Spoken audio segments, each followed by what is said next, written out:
Assalamualaikum warahmatullahi wabarakatuh. Kembali berjumpa dengan saya Hersun Arif bersama dengan Manusia Merdeka Bung Said Didu dari Forum News Network. Kita mengawali perjumpaan ini menyampaikan kabar duka cita untuk para viewer kita, terutama Anda yang banyak selalu mengikuti program-program dari Forum News Network. Salah satu dari sahabat kita, yakni Wakil Pemimpin Umum Forum News Network, Dr. Arif Munandar, itu hari Selasa malam pukul 19.46 meninggal dunia, dan meninggalnya di Rumah Sakit Umum Pasar Minggu, Jakarta Selatan. Atas nama kru Forum News Network, kami mohon maaf, mohon dimaafkan apabila dalam berinteraksi dengan Anda semua, Bang Arif, ada beberapa kesalahan yang membuat Anda tidak berkenan. Dan kita sampaikan doa, Allahumma firlahu warhamhu wa'afini wa'fu anhu. Insyaallah sebagaimana dijanjikan, bila seseorang itu wafat dalam karena wabah, karena ta'un, insyaallah dia mati syahid. Innalillahi wa inna ilaihi raji'un. Saya kehilangan anak muda yang sangat brilian dalam segala hal dan mengabdikan dirinya betul-betul untuk masyarakat luas dan umat.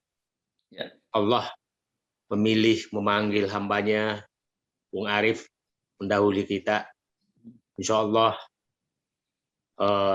Allah akan memberikan tempat yang terbaik di sisinya. Amin, amin, amin.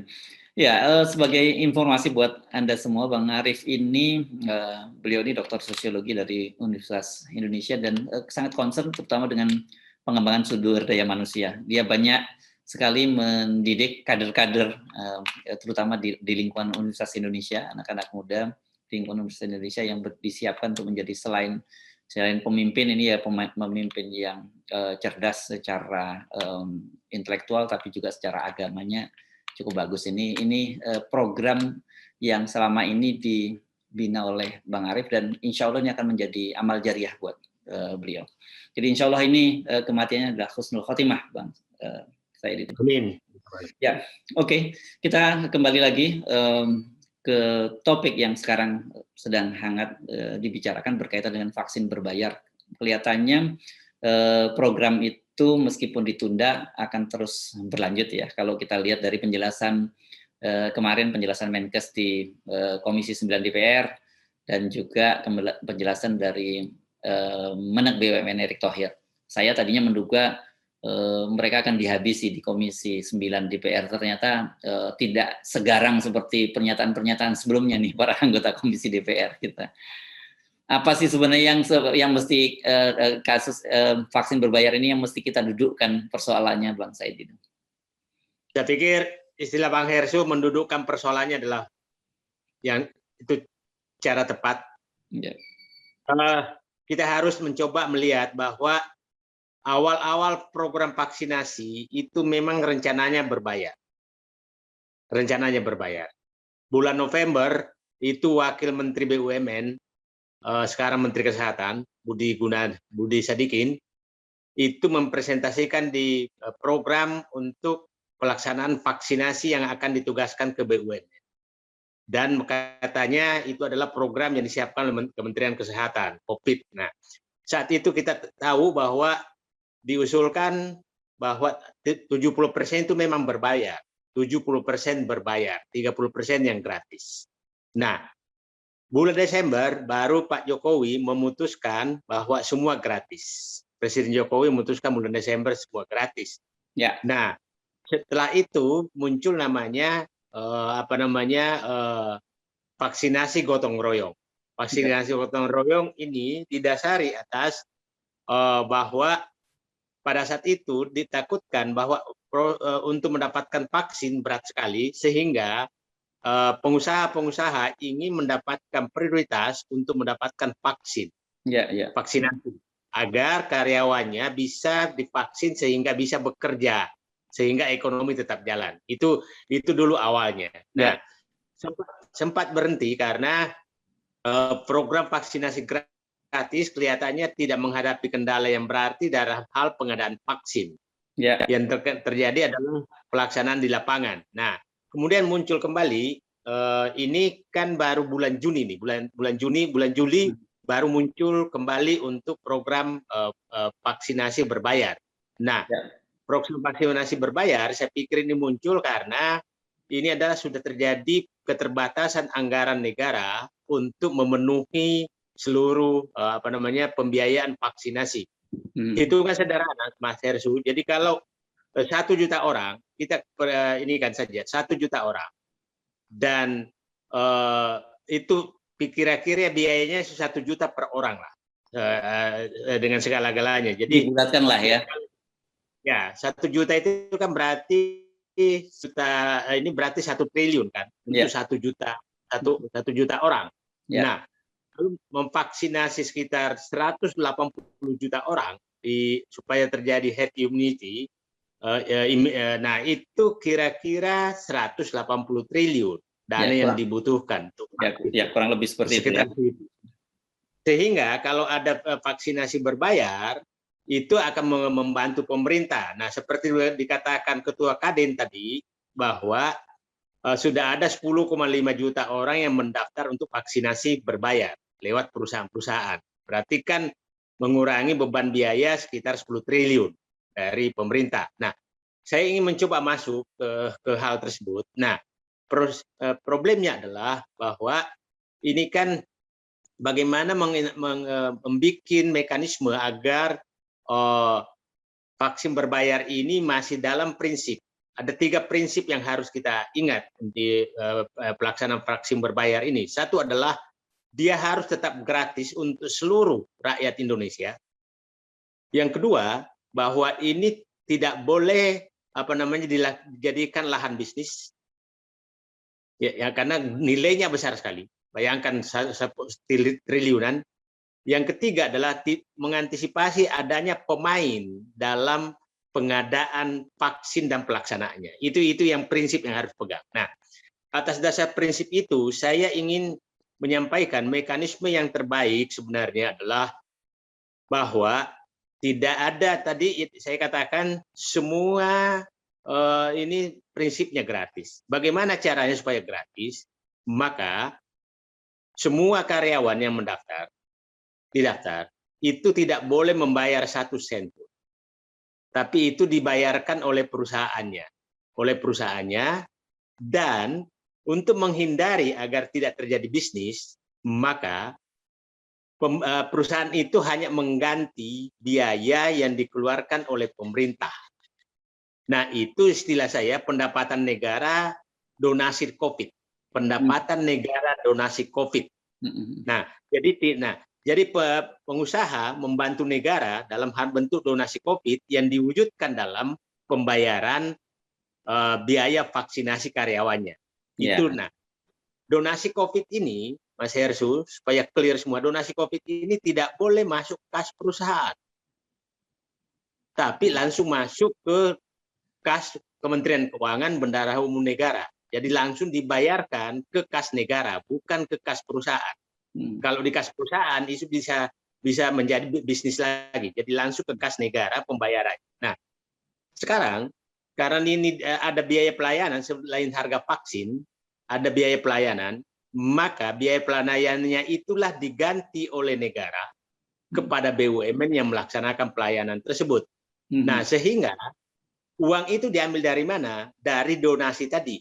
Dari donasi tadi diambil untuk dibayarkan ke pelaksana vaksin berbayar, sehingga tidak ada bisnis juga di BUMN, tidak ada juga bisnis. Nah, itu bunyi penugasannya kira-kira menyatakan bahwa menugaskan BUMN untuk melakukan pelayanan vaksin gotong royong berbayar yang dibayar oleh perusahaan, sehingga dia hanya mendapatkan biaya pelayanan. Nah, kalau kita lihat biaya pelayanan kemarin kan sekitar 120.000 per satu orang. Nah, yang perlu diantisipasi, Mas Hersu, adalah ada yang sering menyatakan, pejabat juga sudah menyatakan ini aman kok karena yang mengimpor vaksin hanya oleh BUMN.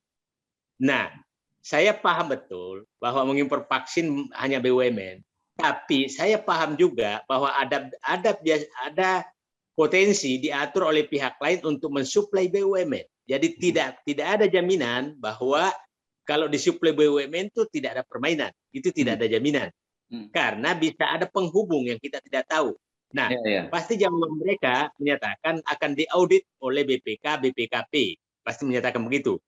Saya ingin menyatakan bahwa audit BPK dan audit BPKP tidak bisa menelusuri apakah ada penghubung yang menghubungkan antara pabrik vaksin dengan BUMN. Tidak bisa. Itu hanya bisa dilakukan dengan audit forensik. Dan audit forensik hanya bisa dilakukan kalau terjadi kasus. Jadi, nah itu ruang yang harus ditutupi. Ruang kedua yang harus ditutupi adalah harga vaksin ini di internasional sangat bervariasi. Mulai dari $4 sampai $35. Jadi itu variasinya tinggi sekali. Makanya saya kemarin membaca penetapan harga 800 ribuan per kepala, tapi tidak dijeniskan vaksinnya jenis apa. Tidak disebutkan vaksinnya jenis apa. Nah, yang lain juga yang perlu kita waspadai adalah bahwa kalau vaksin itu diadakan, nah ini kan vaksin ini kan berarti ada dua jalur, ada vaksin berbayar, ada vaksin tidak berbayar. Itu kan ada dua jalur. Nah, saya ingin memberikan masalah yang bisa muncul di lapangan adalah bahwa ini kita harus tahu bahwa ini orang semua silau matanya melihat bisnis ini besar sekali, triliunan. Bisnis ini besar sekali, triliunan. Nah, bisa saja terjadi nanti kalau tidak dijaga betul bahwa itu, saya kasih contoh begini, kita memberikan subsidi premium, BBM premium. Tapi agar untung Pertamina tinggi dan SPBU tinggi, maka premium hilang. Nah, hilang sehingga terpaksa orang beli Petramax atau Petralite, ya kan? Itu kan yang terjadi. Nah, tidak tertutup kemungkinan ini juga terjadi. Jadi pada saat nanti sudah ada vaksin vaksin berbayar, maka bisa saja ada permainan bahwa yang mau vaksin gratis itu sulit mendapatkan. Tapi kalau dia berbayar maka lebih gampang mendapatkan. Nah, itulah saya ingin menyatakan untuk menutup pintu ini, Mas Hersu, permainan ini, maka tidak boleh melayani individu.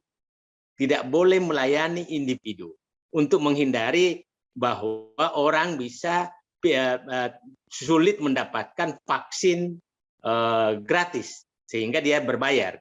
Nah, sehingga menurut saya persyaratannya adalah hanya dilayani vaksin berbayar ini yang dibayarkan oleh perusahaan.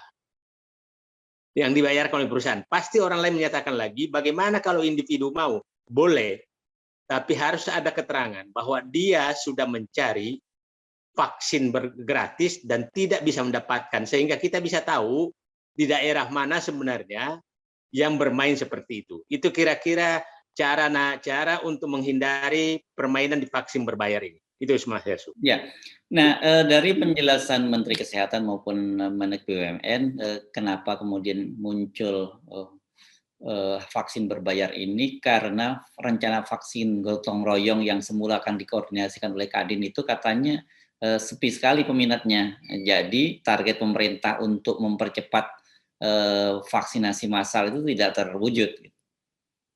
Nah, itu menurut saya salah pernyataan yang agak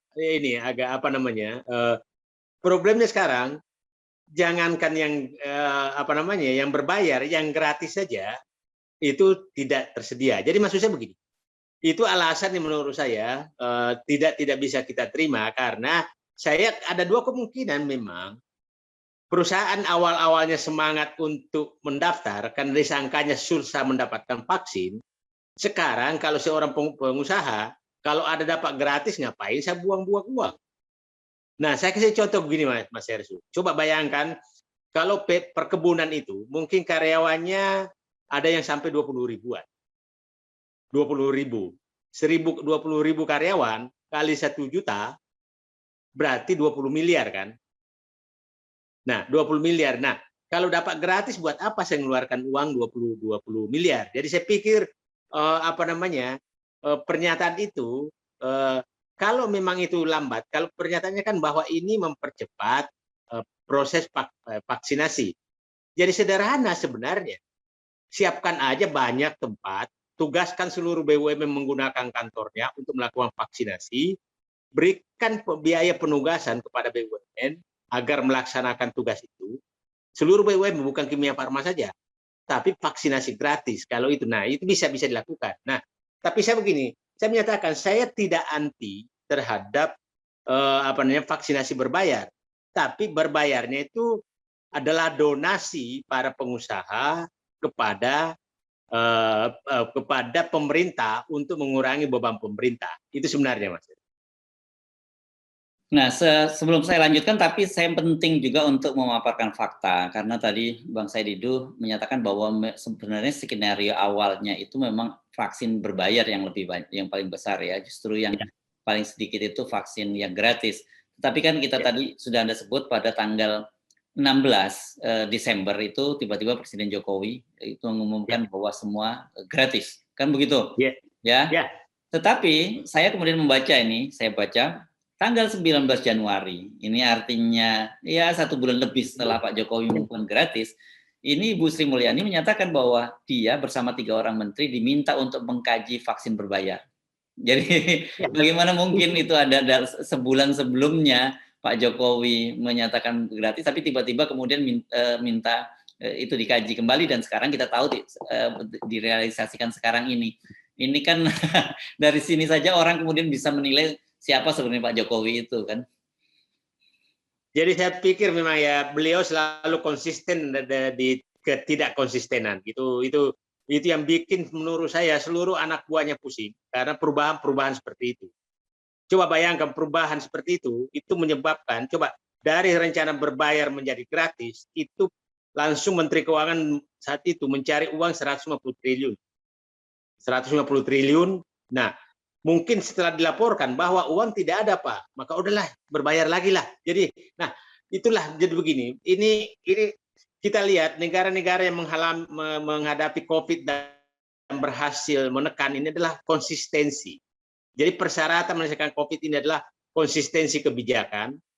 Kemudian konsistensi kebijakan mau seperti apa? Kalau berubah-berubah terus seperti sekarang, ya selain namanya berubah-berubah, programnya juga berubah-berubah. Ini percaya saya, kepercayaan masyarakat semakin bingung dan juga anak buahnya semakin bingung. Itu susah sekali loh, karena ini terkait dengan banyak sekali hal. Dan saya pikir Menteri Kesehatan, Menteri BUMN itu pusing sekarang. Dan saya punya keyakinan bahwa memang sepertinya ini ada kebijakan tinggi sehingga kompak sekali mulai kemarin bahwa ini harus digolkan berbayar. Itu kan kompak sekali tuh seluruh. Nah, jadi kalau saya lama di birokrasi, kalau 3 menteri sudah kompak, itu bukan suara menteri lagi, itu pasti suara presiden.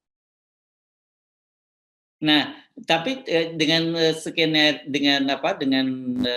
dugaan ada semacam itu, kelihatannya skenario berbayar ini akan terus jalan ya, hanya ditunda saja.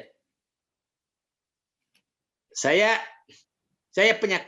punya keyakinan ini jalan. Saya punya keyakinan ini jalan karena keuangan negara juga lagi susah sekali. Nah, ini kalau dia berhasil membayar 10 juta kan lumayan, 10 triliun itu. 10 triliun terbantu. Nah, itulah kenapa saya tadi katakan kisi-kisi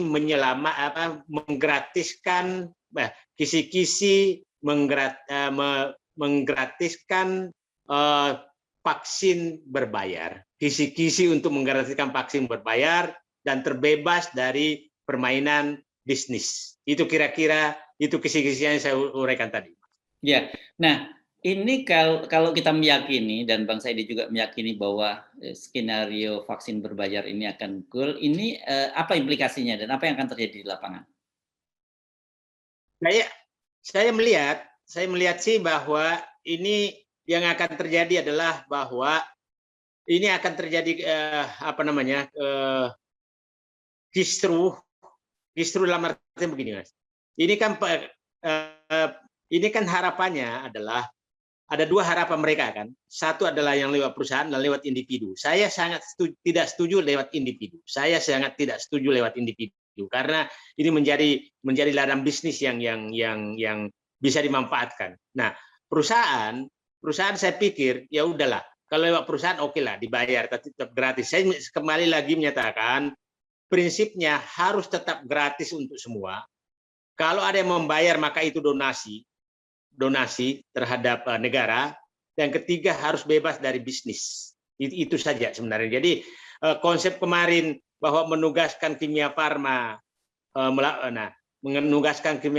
untuk mengelola semua, itu saya pikir konsep yang tidak bagus karena dananya itu masuk ke Kimia Farma. Kimia Farma sebagai penerima tugas yang puluhan triliun itu pasti orang-orang yang dekat kekuasaan akan menekan Kimia Farma untuk mendapatkan manfaat dari situ. Ya. Ini semut-semut begitu tahu ada gula di Kimia Farma akan berkerumun di sana ya.